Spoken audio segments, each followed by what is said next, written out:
Omubigabirwe harumwe ente nkaga na mukaga, embuzi iganana na mushanju, enkoko maganana, kureti za soda maganana, emitaka hamwe n'ebindi. Zoberi twaza kubaha ibitereki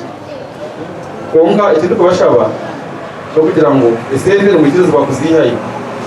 konka mwana umwihayo mutaka yihayo kumarayo nabwecho rero ngo tuwashenerwa winga rero ngo wajero wayakira wajero wareto mu Mushanga SACCO yatubuka ejenerwa kitwera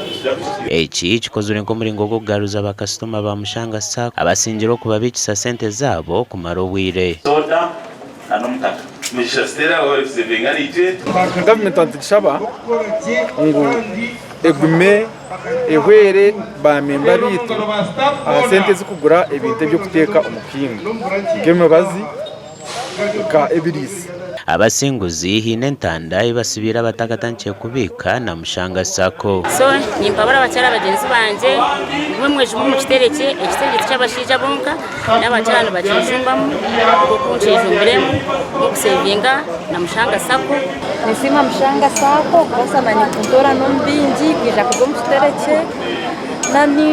nyenda kwiga imyeto yone ryo mu kago ryo muri SHEEMA yona mureke kunde byarusha mureke saving kacakora kwate okareta account tokamani Bamemba bahangwire basimira Mushanga SACCO aho ko batekatekaho bakajaguza nabo ecoro cyukuru cya Nohiri kandi nka Mushanga SACCO twendeji kama isoka rukundo yitu na niyo wako kusevinga ni itongo izina rya tatitwe ryo mwana ryo mu yarukwe mushawati yamani ebyo bintu bitakomaha aha na chanchi basika tayende kimotoka chanchi basika tayende kaproti atumakwaza kubukhayana ato batungente nitabatunge mbuzi twaza kubarumba abatunge nkoko mureke muzo mu mbuzi nanga mukire w'umuzo mu nda gasha kwa Mike atwashire